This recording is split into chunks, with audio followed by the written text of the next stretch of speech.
So hopefully you can all see the screen now. Mhm.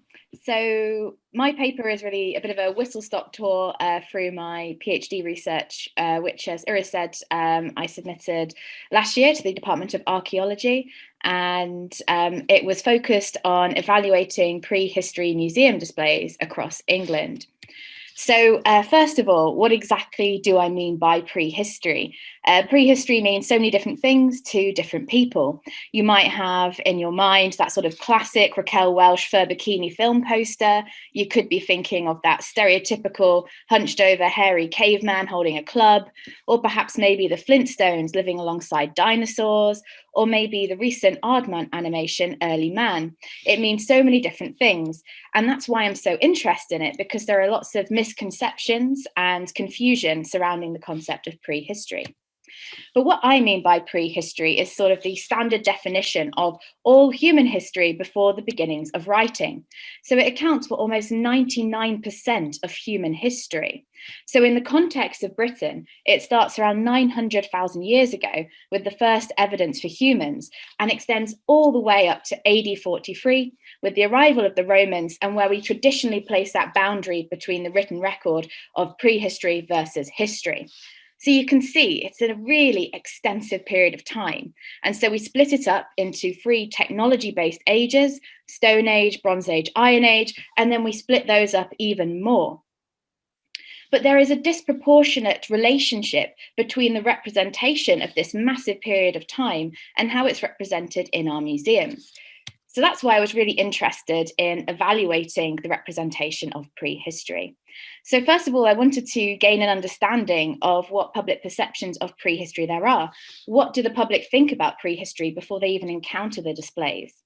But then I also wanted to reach an understanding of current representational trends. So how is it currently being displayed in our museums? And then what impact is that having on the visitor? So by looking at how visitors engage with displays. So to try and reconcile those three different elements, I wanted to collect both breadth and depth of data. So at the macro scale, to get the breadth of data, I tried to analyze as many prehistory displays as I could find to try and understand those representational trends. And then at the micro scale, to gain depth of data, I went to 6 museums that were case studies where I collected a mixture of qualitative and quantitative data collection to find out visitor perceptions and engagements with in situ displays. Now, these 6 different museums, they all represent different types and sizes of museums, different levels of funding and different collections, and they're quite geographically spread out.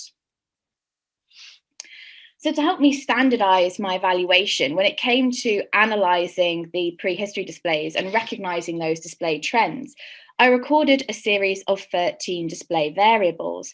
And this is just an illustration of some of these variables. So these include things like the age of the displays, the color scheme that's being used, the representation of gender, the types of interpretation that are used in displays. So all those different elements that really affect how the visitor can engage with the display and in fact affects that overall visual impression, and how they work together then impacts on the overall narrative that's conveyed to the visitor. So I recorded these different variables in consistent and standardized language, and that meant I could make quantitative comparisons between different types and sizes of museum. So on the other side, on the micro scale, to collect that real depth of data at the 6 museum case studies, I collected a series of questionnaires to give me some really nice, rich, qualitative data, but also a series of tracking surveys to get some nice observational data. So this involved me standing in the gallery. I had a map of the gallery. I could then record the route of the visitor.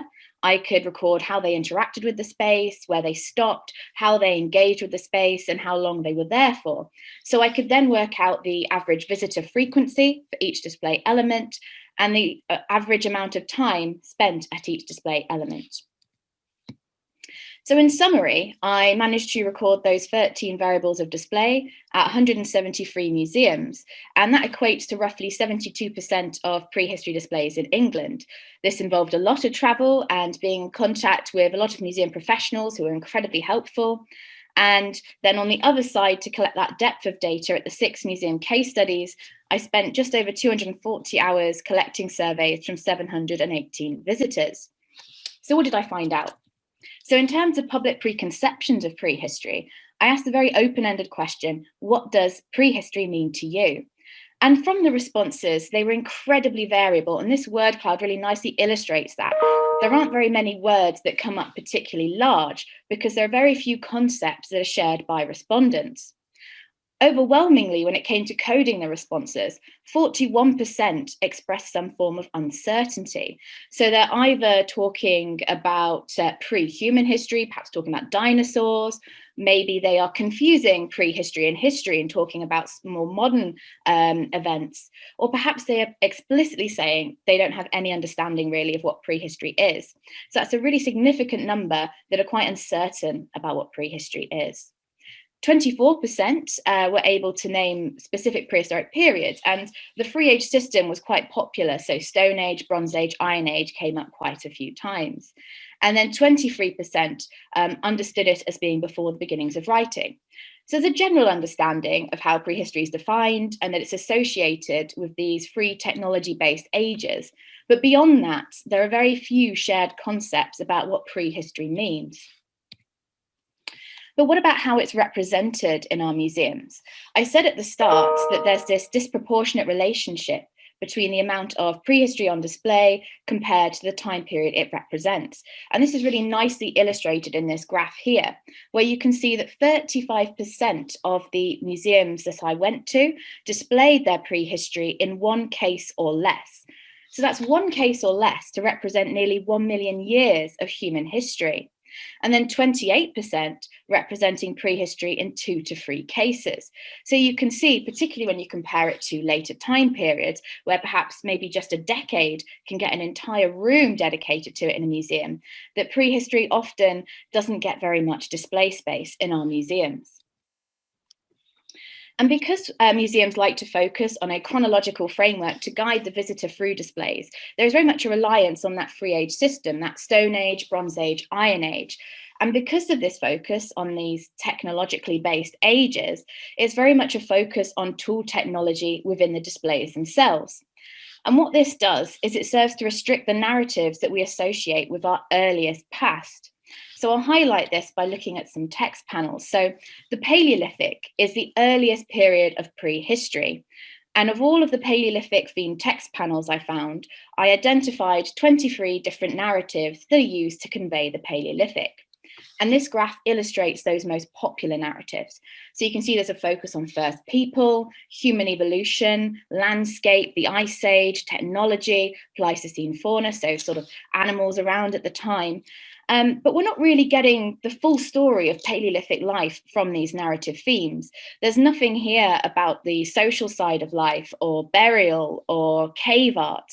And then we compare that to the Iron Age, which is the latest period of prehistory, and we see straight away that the number of narrative themes has jumped up to 56. And the most popular themes here are incredibly diverse. So we have that focus on burial, metalworking, currency, beliefs, farming, Celtic identity, Iron Age sites, and the Romans invading. And of course, some of these narratives don't apply to the Paleolithic, but some of them do. And we could present them in museums. We could talk about Paleolithic burial. We could talk about Paleolithic beliefs, Paleolithic sites and cave art to give a better idea of sort of Paleolithic life in general, to get more of those social and behaviorally complex narratives involved in displays.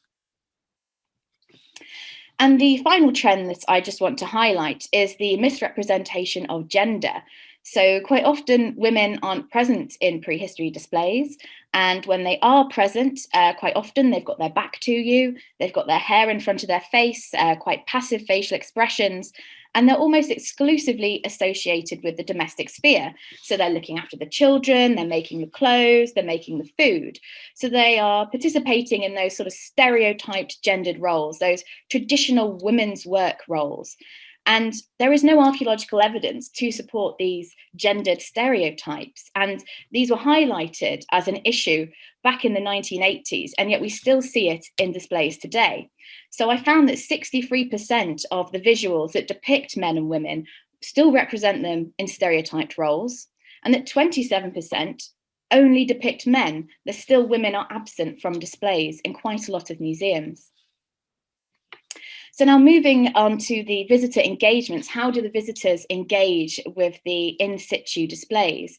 I used the tracking surveys at the 6 museum case studies to produce a series of heat maps to highlight how the spaces are used. So here's an example from the British Museum. And so it's a very schematic layout of the museum, and the light blue and the dark blue, those colder areas are the less frequently visited. And then the warmer and hotter colours are the more frequently visited. So you can see straight away, it's a very cold heat map. There is very little visitor attention in this space. And I've highlighted here with some photographs the more popular cases. And you'll notice that they have something in common. They're all very quite shiny cases. So visitors have a tendency to use this space like a corridor. They're walking straight through to the Egyptian mummies, and they're only stopping if they see something really shiny that catches their attention, or perhaps some human remains over on the back wall. So these are the only things that will make them stop and engage with the displays. Contrast that to the Stonehenge Visitor Centre. Already visitors are far more engaged with prehistory because they've come to see a prehistoric monument, but there's a lot more audio, visual and interactive elements incorporated in the displays. One of the most popular aspects is a 360-degree panoramic video of Stonehenge through time, very immersive experience. Also very popular is this upright skeleton here that greets you as you come into the space. But intriguingly, there is another skeleton in the case next to it, which isn't visited very frequently at all. And that skeleton is presented in a crouched position at the bottom of the case, below the eye line. And so there's clearly this differentiation here. Human remains are really exciting and interesting to engage with, but only if you can see them. So then we come to North Lincolnshire Museum, and you'll see that there's quite a lot of these light blue ovals, and these are all text panels. Traditionally, it's quite difficult to get visitors to engage with text panels, and this is really nicely illustrated here, very transient engagements. 12% of visitors stopping at one of these panels, spending an average of 6 seconds, just enough time to stop and look at it and think, I'm not interested in engaging with it. And the red hot case here, the most popular case, is the Appleby logboat, this massive wall case, really eye-catching case. Human remains, again, quite popular over here. And intriguingly, a case full of pottery is quite popular. And in my questionnaires, a lot of visitors saying they don't really like pottery. But here it seems to buck the trend, with 46% of visitors stopping to engage with this case full of pottery.